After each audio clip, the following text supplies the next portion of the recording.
Welcome back to Rocker's Beer Review. Today we're going to do another album ranking video and this time it's the rock band Genesis. Now Genesis, don't really need much of an introduction. Everyone's heard of Genesis, whether for the more sort of commercial side in the late 80s to the real prog epic type of music back in the 70s. They're probably one of the most divisive bands with two very distinct eras. The first era with Peter Gabriel fronting the band, and then when Peter Gabriel left, Phil Collins comes from behind the drum kit to be the lead singer.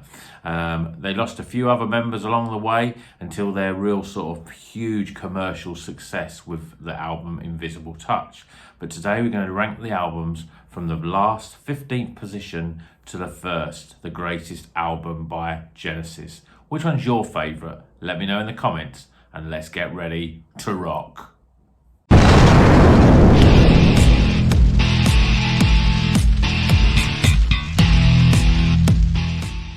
So we start at number 15. And number 15, the worst album by Genesis, is From Genesis to Revelation. It's not very progressive, this album. A lot of people have never even heard of it. It was actually released in the late 60s. That's how old it is. It's more sort of psychedelic sort of pop.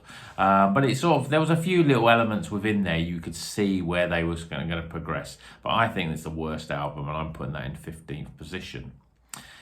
In 14th position is their latest studio album, which is Calling All Stations. Now, this album had a new singer, former Stiltskin singer Ray Wilson came in for Phil Collins that left. And although they tried to go back to some of their more progressive sort of songs, the songwriting just wasn't there. They just didn't have that chemistry that they had with Mike Rutherford and Tony Banks and Phil Collins. And it suffered a bit, and not many people really enjoyed it and really liked it. They got so used to Phil Collins singing, who in himself had a voice very similar to Peter Gabriel, the singer before him. And I think that Ray Wilson's sort of Scottish voice just didn't really suit it. So I'm putting Calling All Stations in 14th position. In 13th position, we go right back to the early days to Trespass. Now, this is the album before Phil Collins joined the band as a drummer and before Steve Hackett, their guitarist, joined. It's very, very acoustic, lots of sort of 12-string guitars. It's quite laid back. It doesn't really have much bite, and I'm putting this one in 13th position. In 12th position, again, quite a recent album, We Can't Dance. Now, a lot of people will remember the song I Can't Dance. It's a little bit of a pop song. And there's a lot of songs on this album that are very much, were in the charts, very commercial at the time.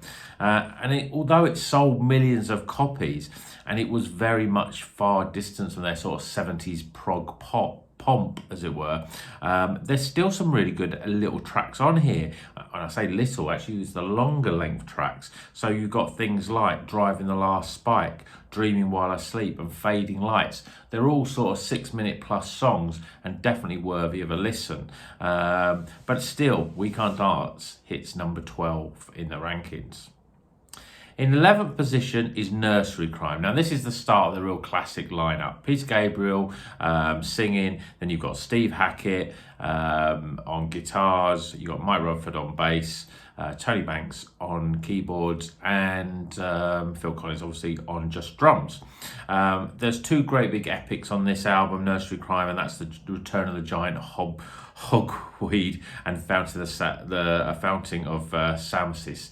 These are two, big epics, but the standout track for me is probably the opener, which is Musical Box. Real great guitar playing on this song. In 10th position is the self-titled album, Genesis. Now, again, this came out in the 80s. It's got a lot of the sort of hits on there, like Mama and That's All. And it's really an album of two sides, really. The first side with those aforementioned tracks on, and also the sort of epic Home by the Sea / Second Home by the Sea. But the second side is a little bit more poppy, and the tracks are all very sort of short and very sort of, there's not much to them. So it's definitely an album of two sides. And the song Illegal Alien is really a real misstep, in my opinion, for Genesis.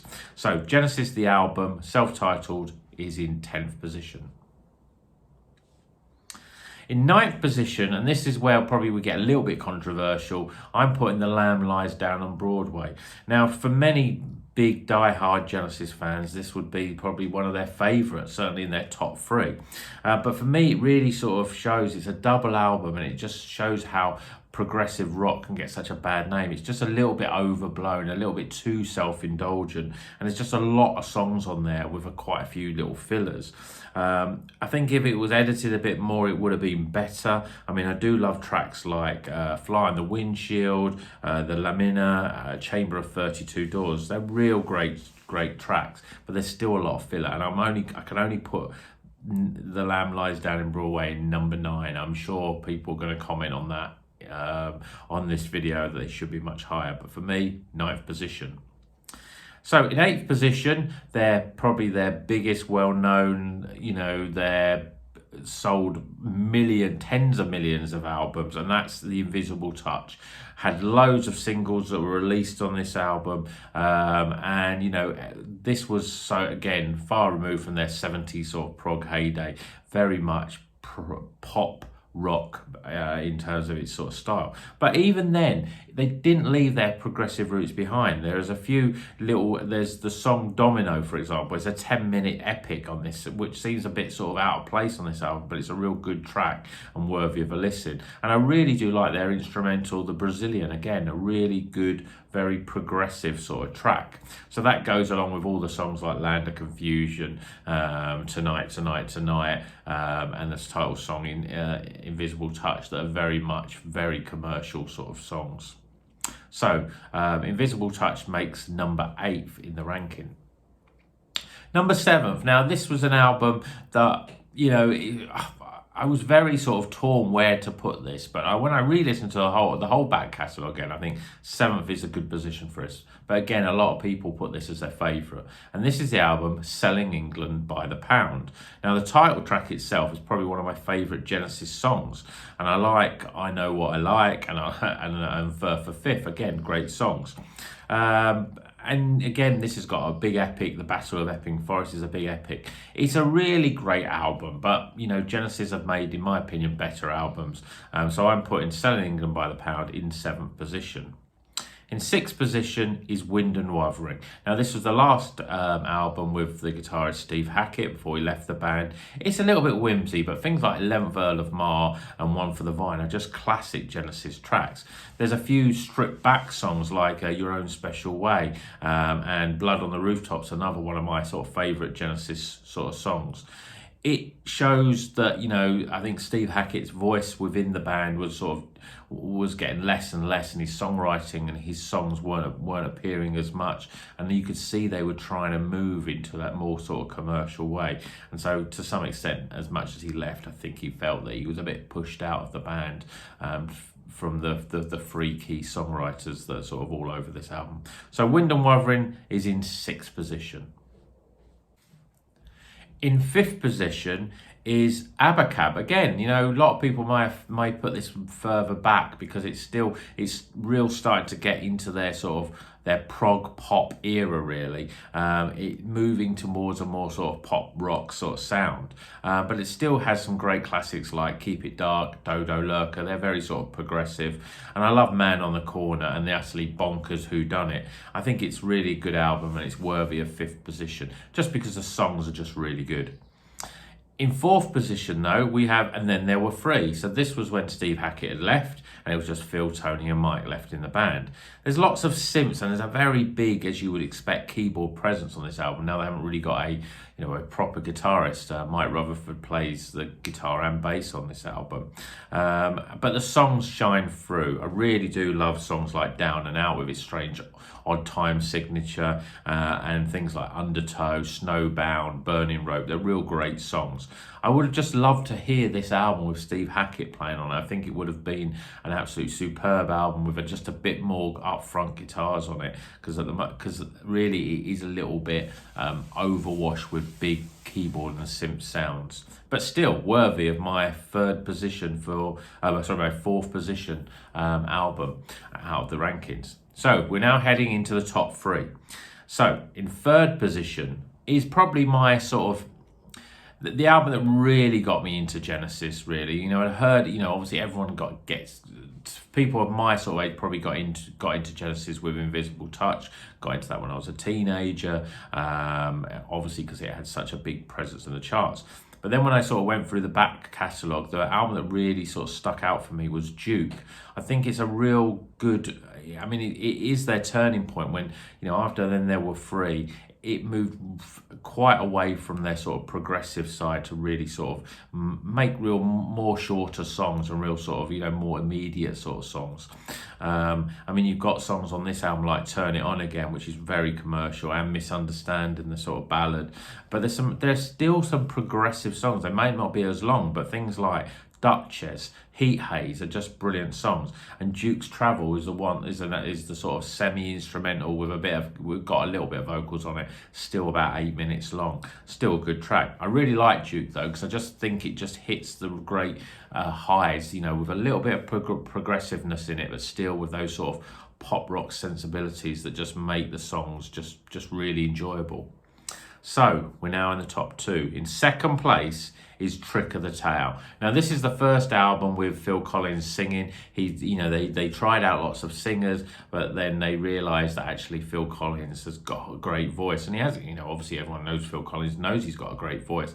It's quite amazing how similar his voice is to Peter Gabriel. So he came out from behind the drum, and this is the album that was made. I just think it's got some great tracks on it. Ripples. The excellent Entangle with a sort of lot of acoustic sort of guitars on it, and Mad Mad Moon are the real highlights. Every song on it is good. I think the only exception, the weak song on it, is probably the sort of quite progressive but a little bit sort of quirky Robbery, Assault and Battery is probably my least favourite song. But I really do like Trick of the Tail, and I'm giving that my second place. Now in first place, and I think there's a lot of Genesis fans that would probably agree with me, has to be Foxtrot. Again, this album is quite an old one. It's there, we've got Peter Gabriel singing on this. Came out in the early 70s. In fact, came out before I was born. But this album is great, and if for one reason only, it has their best track ever, the epic 23-minute Supper's Ready, which takes the whole of the second side. It's just, if you like progressive music and you like rock epics, then Supper's Ready is right up there. I saw a few years ago, we went to see Steve Hackett at the Royal Albert Hall, and he played this song, and I was absolutely blown away. So there's some great other tracks on there as well. It's obviously not all about that epic, but it is a superb song. So you've got The Watch of the Skies, a real sort of rocky opener. But then you've got, Can Utility and the Coastliners is a great song. And the instrumental Horizons with Steve Hackett's real sort of soulful guitar playing is just another great song. Really good album, and I think Foxtrot is number one. But what do you think?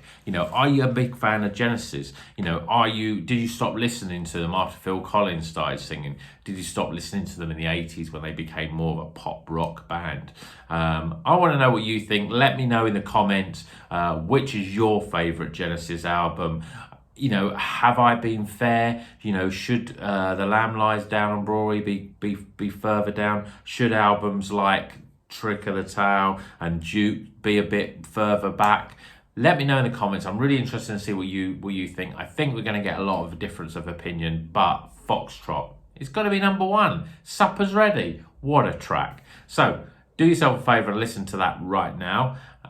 And until the next time, keep on rocking.